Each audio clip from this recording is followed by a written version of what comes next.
Shalom Bapak Ibu Saudara yang terkasih dalam Tuhan Yesus Kristus. Kita memulai ibadah kita masuk dalam ajakan beribadah secara berbalasan. Aku hendak mengagungkan Engkau, ya Allah, ya Raja, dan aku hendak memuji nama-Mu untuk seterusnya dan selamanya.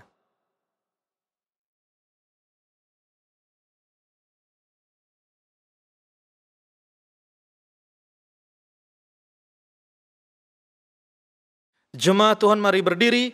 Kita memuji Tuhan dari Kidung Jemaat 454 bait 1 dan 3, indahnya saat yang teduh.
Pertolongan kita adalah dalam nama Tuhan yang menjadikan langit dan bumi.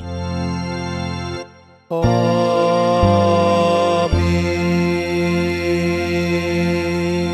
Nas pembimbing dari 1 Petrus 2 ayat 24 demikian. Ia sendiri telah memikul dosa kita di dalam tubuhnya di kayu salib, supaya kita yang telah mati terhadap dosa hidup untuk kebenaran. Oleh bilur-bilurnya kamu telah sembuh. Kasih karunia dan damai sejahtera dari Allah Bapa dan Kristus Yesus, Juru Selamat kita, menyertai kamu. Kembali kita memuji Tuhan dari Kidung Jemaat 33, bait 1 dan 3, suaramu kudengar.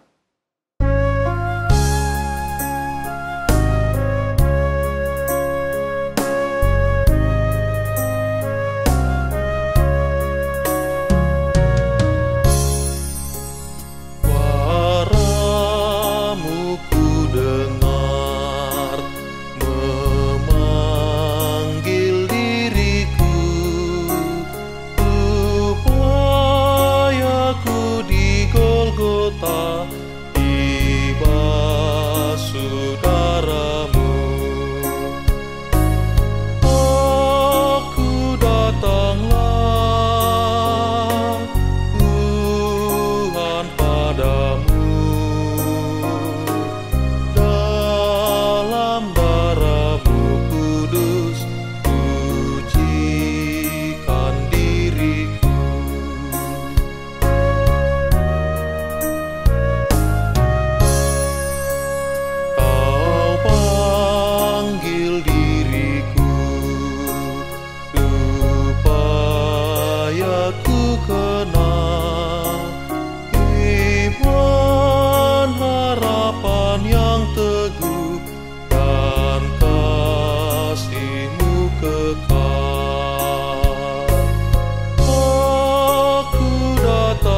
Jemaat dipersilakan duduk kembali.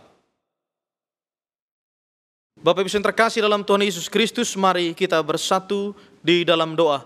Mari kita berdoa. Ya Bapa Maha Kuasa, kami bersyukur atas pertolongan dan berkat-Mu yang kami terima dalam kehidupan selama sepekan yang lalu. Memulai kehidupan kami di pekan yang baru ini, kami datang untuk beribadah, bersujud dan memuji nama Tuhan. Layakkanlah kami dan perkenankanlah kami mempersembahkan ibadah sembah sujud pujian yang berkenan bagi Tuhan. Kami pun sadar dan mengakui segala dosa dan kejahatan kami, baik yang tampak dalam sikap dan laku kami, maupun yang tersembunyi di dalam pikiran dan hati kami. Berilah kami pengampunan dan damai sejahtera, ya Bapa, serta bahurilah hidup kami oleh Roh Kudus-Mu. Sebab hanya oleh rahmat-Mu, ya Bapa, dan dengan memandang kepada Yesus Kristus, kami bersyukur atas kasih setia dan pengampunan-Mu yang nyata dalam hidup kami sampai hari ini. Ajarlah kami untuk mengikuti teladan kasih-Mu serta melakukan firman dan kehendak-Mu sebagai saksi-saksi yang setia di sepanjang hidup kami, sehingga melalui kami banyak orang akan memuji dan memuliakan nama-Mu. Dalam nama Tuhan Yesus kami berdoa. Amin. Kita memuji Tuhan dari kitab Bakti 50 bait 1 dan 2, perubahan ajaib.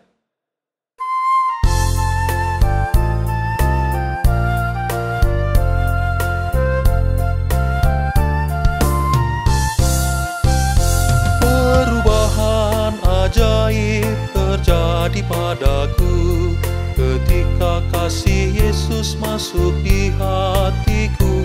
Api Roh-Nya yang kudus murnikan jiwaku, hingga hidupku yang lama kini jadi baru. Hidupku yang sekarang bukan lagi tetapi milik Kristus yang mengubah hidupku. Aku ingin selalu tetap di jalannya dan menjadi saksi Kristus kini dan selamanya.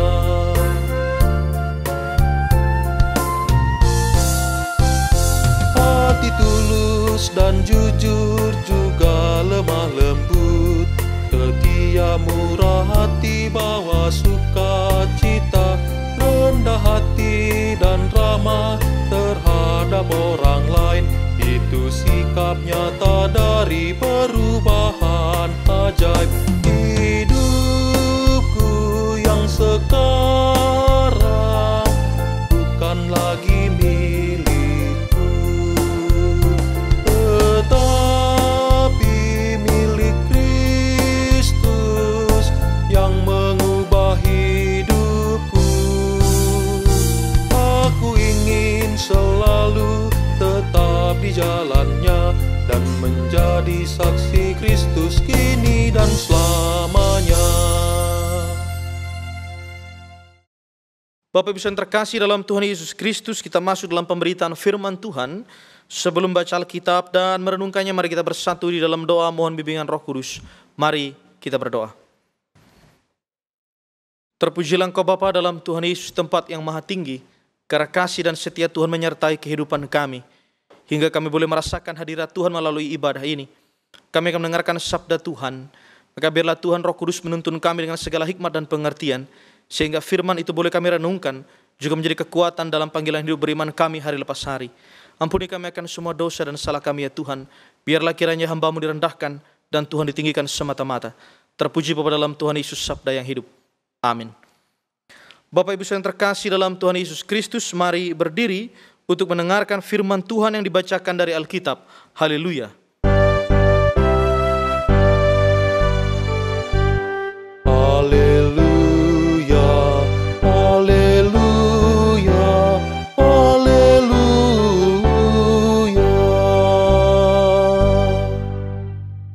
Bacaan Alkitab pada hari ini dari Yehezkiel 36 ayat 1 sampai yang ke-7. Yehezkiel 36 ayat 1 sampai 7, demikian firman Tuhan. Hai engkau anak manusia, bernubuatlah mengenai gunung-gunung Israel dan katakanlah, hai gunung-gunung Israel, dengarlah firman Tuhan. Beginilah firman Tuhan Allah, Oleh karena musuh itu berkata mengenai kamu, syukur, bukit-bukit dari dahulu kala sudah menjadi milik kita. Oleh karena itu bernubuatlah dan katakan, beginilah firman Tuhan Allah. Oleh karena, ya sungguh karena musuh dari sekitarmu menjadikan kamu sunyi sepi dan mengingini kamu, supaya kamu menjadi milik sisa bangsa-bangsa. Dan oleh karena kamu menjadi buah mulut orang dan banyak dipergunjingkan.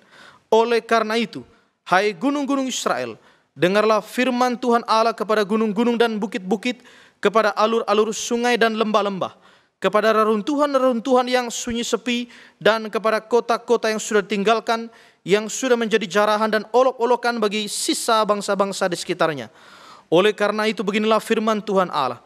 Aku pasti berfirman dalam api cemburuanku melawan sisa bangsa-bangsa dan melawan seluruh Edom, yang menentukan tanahku menjadi miliknya dengan segala rasa sukacita dan rasa penghinaan, sehingga tanahku itu dimilikinya dan dapat habis dijarah. Oleh karena itu bernubuatlah mengenai tanah Israel dan katakanlah kepada gunung-gunung dan bukit-bukit, kepada alur-alur sungai dan lembah-lembah, beginilah firman Tuhan Allah. Sungguh aku berfirman dalam amarah cemburuanku, oleh karena kamu sudah menanggung noda yang ditimbulkan bangsa-bangsa. Oleh sebab itu beginilah firman Tuhan Allah. Aku bersumpah bahwa bangsa-bangsa yang di sekitarmu sendiri pasti akan menanggung noda mereka. Demikian pembacaan Alkitab. Hendaklah firman Tuhan dengan segala kekayaan diam di dalam hati kita, dan ucaplah syukur kepada Allah.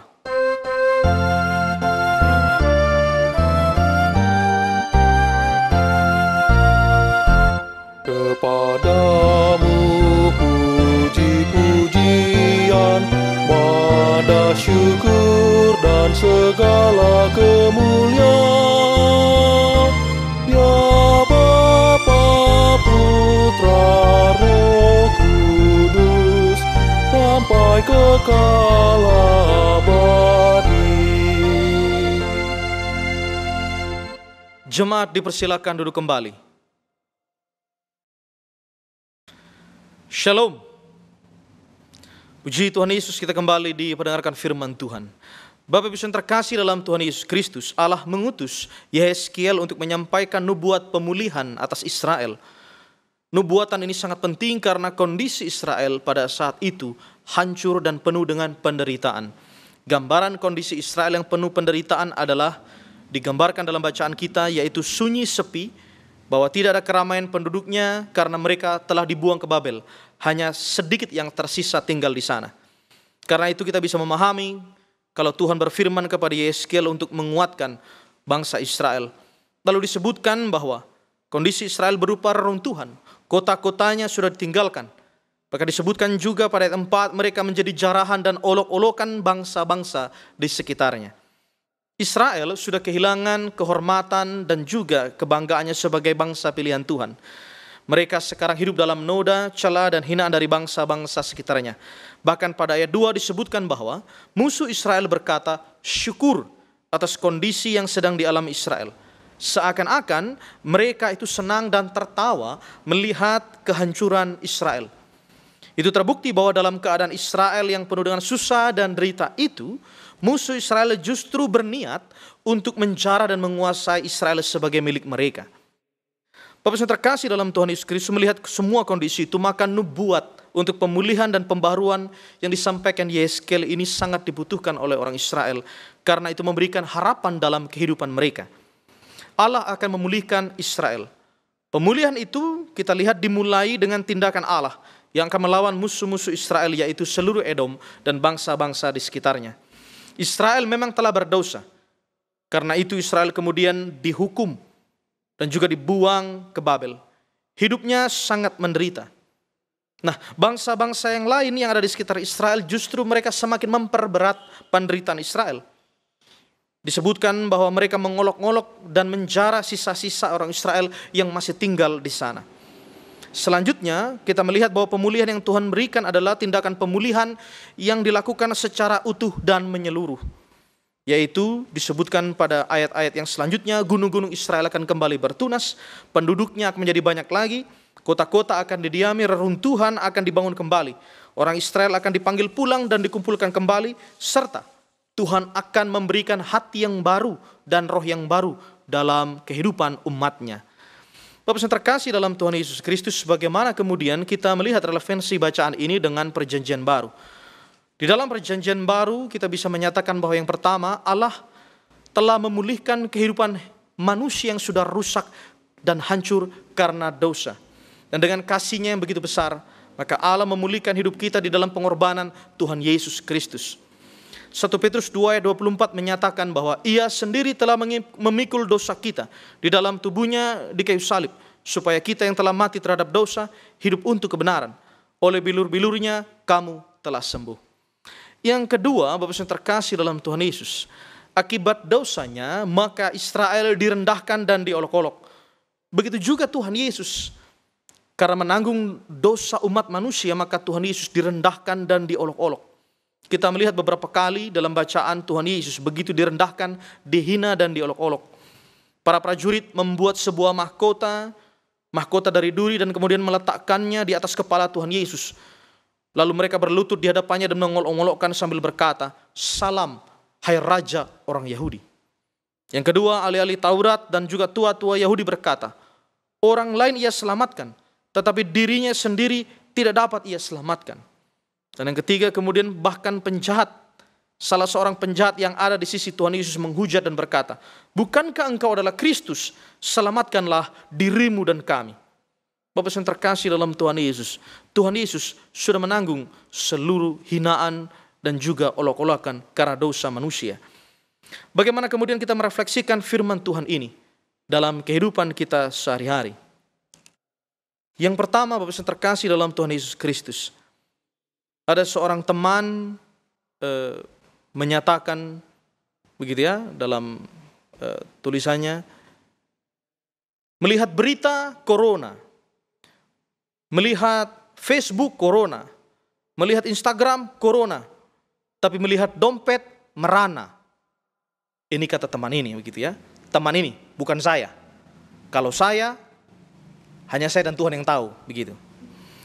Pastinya adalah banyak orang yang menderita karena wabah yang terjadi belakangan ini. Apalagi mereka yang sakit. Mereka yang sakit dan dinyatakan positif karena virus tersebut. Jadi terkadang mereka bukan hanya tidak diperhatikan, bukan hanya tidak dipedulikan, bahkan mereka dicap sebagai orang yang bertanggung jawab untuk menyebarkan wabah ini. Hal ini menjadi semacam olok-olokan dan hinaan yang harus dialami oleh beberapa orang yang sudah menderita karena sakit, harus menanggung beban batin yang luar biasa. Padahal kita sama-sama tahu, corona itu menyerang seseorang bukan karena dosa dan kejahatan yang dilakukannya, bukan. Kalau memang corona menyerang karena dosa yang dilakukan oleh manusia, maka seharusnya semua manusia terkena corona. Kenapa? Karena semua manusia, firman Tuhan katakan, telah berbuat dosa dan kehilangan kemuliaan Allah. Jadi pemirsa terkasih dalam Tuhan Yesus, firman Tuhan ini mau mengatakan dan menguatkan kepada setiap orang bahwa mungkin kehidupan kita saat ini sedang ada dalam hinaan. Mungkin hidup kita diolok, direndahkan. Karena sakit yang kita alami, karena kondisi ekonomi yang sedang kita miliki, karena pergumulan keluarga yang kita hadapi. Ataupun karena status jabatan, pekerjaan yang kita jalani. Mungkin kita direndahkan, diolok dan dihina.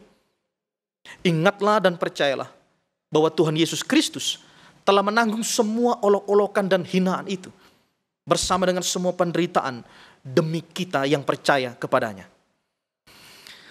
Yang kedua, pemirsa terkasih dalam Tuhan Yesus Kristus, kita harus belajar, janganlah kita bersikap seperti musuh-musuh Israel yang begitu senang mengolok, tertawa di atas penderitaan Israel yang sudah hancur dan jatuh. Israel sudah menderita, tetapi bangsa-bangsa sekitarnya justru mengatakan syukur. Mereka senang dan mengolok kejatuhan Israel itu. Satu kali ketika saya berkunjung ke kebun salah satu anggota jemaat. Jadi tempatnya itu cukup jauh dari pastori. Lalu kami harus naik sampan. Jalannya itu licin. Baru hujan barangkali begitu, lalu jadi licin sekali jalannya. Saya pergi ke situ didampingi oleh sekitar 3 atau 4 anak-anak begitu. Anak-anak jemaat, kami pergi bersama-sama ke rumah keluarga ini, ke kebunnya. Pada saat kami pergi tidak ada masalah, kami berkunjung, berdoa di situ. Nah, jalannya memang naik begitu dan licin. Yang menjadi masalah ketika pulang. Ketika pulang, kami harus jalannya agak turun begitu ya, ada jalan yang agak curam. Lalu ada satu anak, dia turun terlebih dahulu. Nah ketika dia turun, dia itu kepleset dan jatuh. Kepleset, dia jatuh terguling. Spontan, saat itu saya langsung tertawa.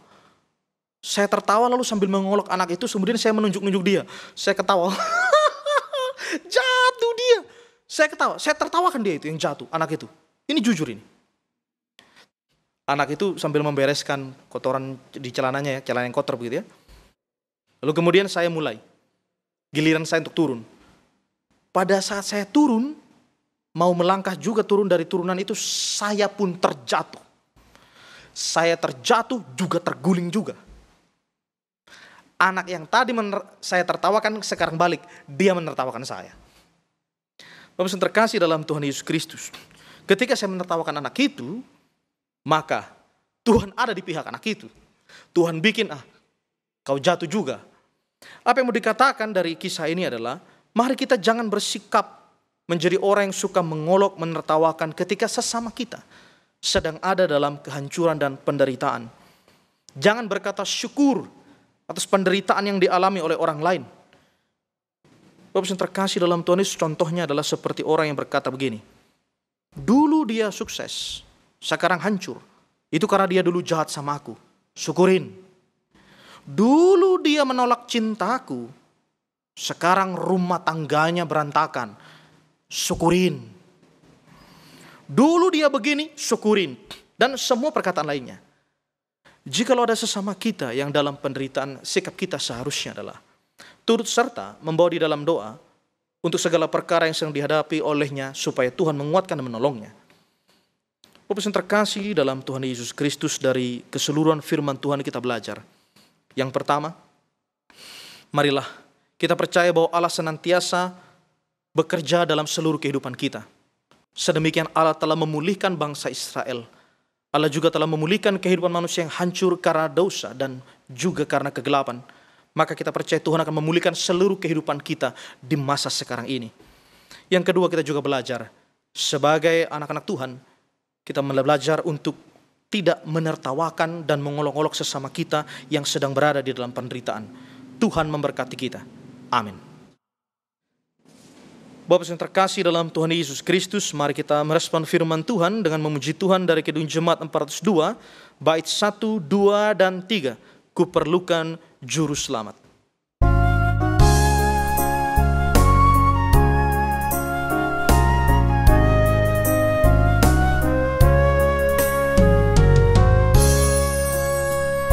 Kuperlukan juru selamat agar jangan ku sesat.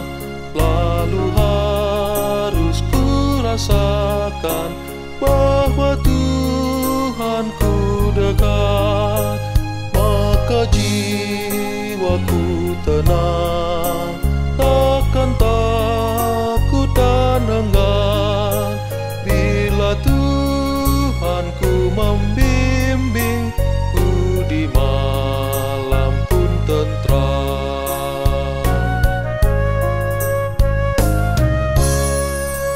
Ku perlukan juru selamat karena imanku lemah, hiburan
Bapak Ibu yang terkasih dalam Tuhan Yesus Kristus, mari kita berdiri bersama-sama kita mengikrarkan pengakuan iman menurut pengakuan iman rasuli. Dengan hati dan mulut hendaknya masing-masing kita berkata, Aku percaya kepada Allah, Bapa yang Maha Kuasa, Khalik langit dan bumi, dan kepada Yesus Kristus, anaknya yang tunggal Tuhan kita, yang dikandung daripada Roh Kudus, lahir dari anak darah Maria, yang menderita di bawah pemerintahan Pontius Pilatus, disalibkan, mati dan dikuburkan, turun ke dalam kerajaan maut. Pada hari yang ketiga, bangkit pula dari antara orang mati, naik ke sorga, duduk di sebelah kanan Allah, Bapa yang Maha Kuasa, dan akan datang dari sana untuk menghakimi orang yang hidup dan yang mati. Aku percaya kepada Roh Kudus, gereja yang kudus dan am, persekutuan orang kudus, pengampunan dosa, kebangkitan daging, dan hidup yang kekal. Jemaat dipersilakan duduk kembali. Bapak Ibu yang terkasih dalam Tuhan Yesus Kristus, mari kita satukan hati dan pikiran kita untuk menaikkan doa syafaat. Mari kita berdoa. Terpujilah Engkau Bapa dalam Tuhan Yesus Kristus, yang mengasihi kami dengan kasih yang kekal. Engkau telah mengorbankan tubuh dan darahmu di kayu salib, menjadi tanda pendamaian bagi kami umat manusia yang percaya kepadamu. Terima kasih untuk ibadah yang boleh kami jalani pada hari ini di rumah kami masing-masing. Kerinduan kami ialah ya Tuhan, agar kami dapat beribadah di rumah Tuhan, di gereja Tuhan. Tetapi karena kondisi yang sedang kami hadapi saat ini ya Tuhan, kami harus berada di rumah masing-masing, melaksanakan ibadah bersama dengan orang-orang yang kami kasihi. Terima kasih Bapa di sorga, biarlah ya Tuhan, pada waktu-waktu ke depan Engkau memperkenankan kami, untuk kami boleh melangkah kembali ke rumah Tuhan, memuji memuliakan Engkau bersama dengan persekutuan jemaat Tuhan. Terima kasih untuk setiap kerinduan iman yang kami miliki. Biarlah sukacita, kekuatan iman, pengharapan terus Tuhan hadirkan dalam kehidupan kami. Kami bersatu hati bersama dengan seluruh jemaat Tuhan berdoa bagi keberadaan bangsa-bangsa, para pemerintah dalam upaya penanggulangan wabah virus corona. Engkau berikanlah hikmat kepada mereka semua, agar dengan segala kekuatan dan kemampuan yang asalnya daripada Tuhan, mereka dapat menanggulangi dan menangani semua yang terjadi di tengah bangsa-bangsa ini. Kami doakan juga khususnya bagi para dokter, perawat, dan semua tim medis, mereka yang terlibat dalam upaya penanganan pasien-pasien yang sedang terkena penyakit corona. Engkau berkati ya Tuhan, agar kiranya mereka juga diberikan kekuatan kesehatan dalam jerih lelah mereka, Tuhan menopang menyertai senantiasa. Kami juga berdoa Bapa di sorga, untuk keluarga-keluarga yang masih menjalani masa isolasi mandiri di rumah masing-masing. Dalam keberadaan di tengah rumah tangga masing-masing ya Tuhan, berikan kepada kami kesempatan untuk senantiasa memuliakan Tuhan. Kami boleh mengisi waktu-waktu kami, waktu yang berkualitas bersama keluarga, terlebih bersama dengan Tuhan. Ajar kepada kami terus berseru kepada Tuhan dalam doa yang kami naikkan di rumah tangga masing-masing. Kami juga berdoa Bapa di sorga, untuk setiap orang yang terdampak dengan adanya wabah ini. Mereka yang mengalami pergumulan di tengah keluarga, baik pergumulan dalam kehidupan sehari-hari, juga pergumulan secara finansial ekonomi. Tuhan Allah hadir untuk memberikan pertolongan. Berkati ya Tuhan gereja-gerejamu, untuk menjadi saluran berkat bagi setiap orang yang membutuhkan uluran cinta kasih Tuhan. Pakailah hidup kami ya Tuhan, menjadi saluran berkat bagi setiap orang yang membutuhkan uluran cinta kasih Tuhan. Terima kasih Bapa di sorga. Berkati juga Bapa di sorga, untuk semua keberadaan anak-anak kami ya Tuhan, dalam semua pertumbuhan, pendidikan, pergaulan, pekerjaan, pasang hidup. Tuhan memberi yang terbaik bagi mereka. Dan kami sebagai orang tua senantiasa berdoa bagi kehidupan anak-anak kami. Engkaulah sumber harapan masa depan yang terbaik. Kami juga berdoa Bapa di sorga untuk seluruh jemaat Tuhan yang bersukacita atas pertambahan usia dalam minggu berlangsung, baik ulang tahun kelahiran ataupun perkawinan. Mari Tuhan Allah, dalam pertambahan usia kami semakin mendekatkan diri kami kepada Tuhan, semakin menyatakan syukur dalam hidup yang berkenan kepada Tuhan. Terima kasih Tuhan. Kami serahkan kehidupan setiap keluarga yang sedang beribadah pada saat ini ke dalam tangan Tuhan. Ada doa-doa pribadi yang dinaikkan, ada pergumulan-pergumulan pribadi yang dipersembahkan kepada Tuhan dalam doa dan seruan. Mari Tuhan Allah, Engkau mendengarkan semua keberadaan pergumulan kami. Engkau menjawab dan memberikan jalan keluar yang terbaik. Bahkan Engkau menjadi sahabat yang sejati dalam kehidupan kami. Terima kasih Bapa di sorga. Kami berdoa juga Bapa di sorga untuk keberadaan Majelis Sinode GPIB. Kami doakan juga Bapa di sorga untuk gereja-gereja dalam usaha bersama menangani wabah ini bersama dengan pemerintah. Tuhan memberkati keberadaan kami semuanya. Terima kasih Tuhan Yesus. Inilah syafaat kami. Di dalam nama Tuhan Yesus yang sudah mengajar kami berdoa bersama-sama. Bapa kami yang di sorga, dikuduskanlah namamu. Datanglah kerajaanmu. Jadilah kehendak-Mu di bumi seperti di sorga. Berikanlah kami pada hari ini makanan kami yang secukupnya, dan ampunilah kami akan kesalahan kami, seperti kami juga mengampuni orang yang bersalah kepada kami. Dan janganlah membawa kami ke dalam pencobaan, tetapi lepaskanlah kami daripada yang jahat.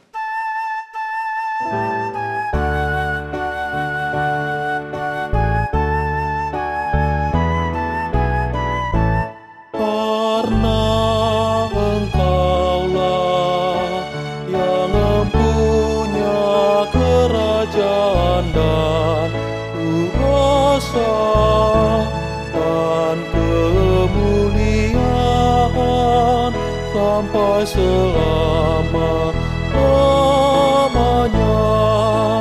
Amin.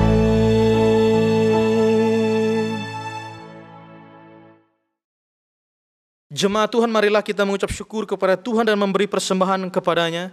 Dengarlah nas Alkitab dalam Yunus pasal 2 ayat 9. Tetapi aku dengan ucapan syukur akan kupersembahkan korban kepadamu. Apa yang kunazarkan akan kubayar. Keselamatan adalah dari Tuhan. Kita memuji Tuhan dari Kidung Jemaat 289, Tuhan pencipta semesta.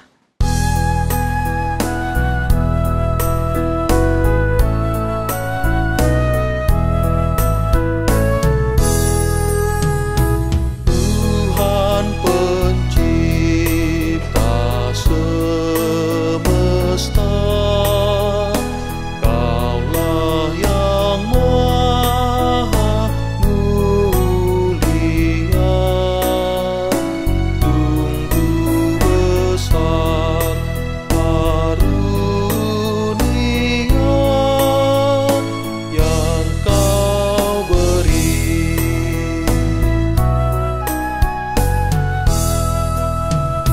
Pemberian kami selamanya dari tangan-Mu asalnya, yang Kau terima itulah yang Kau beri.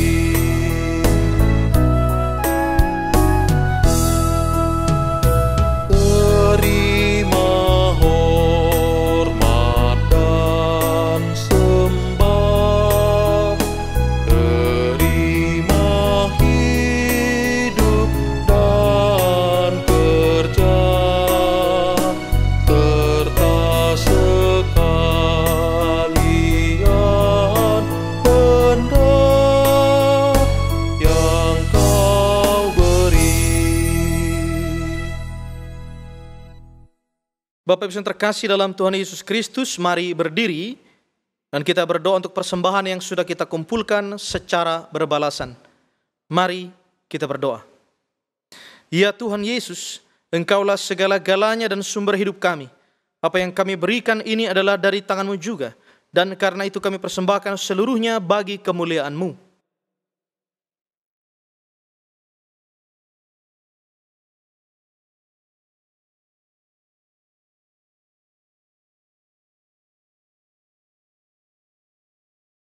Jemaat Tuhan, mari kita menjadi pelaku firman Tuhan dalam seluruh perkataan perbuatan kita yang memberkati hidup sesama kita.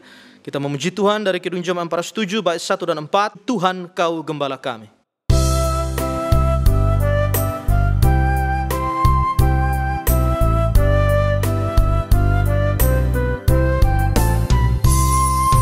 Tuhan Kau gembala kami, tuntun kami domba-Mu. Bilah kami menikmati nikmat pengorbanan-Mu. Tuhan Yesus,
Jemaat Tuhan, arahkanlah hati dan pikiranmu kepada Tuhan, serta terimalah berkat-Nya.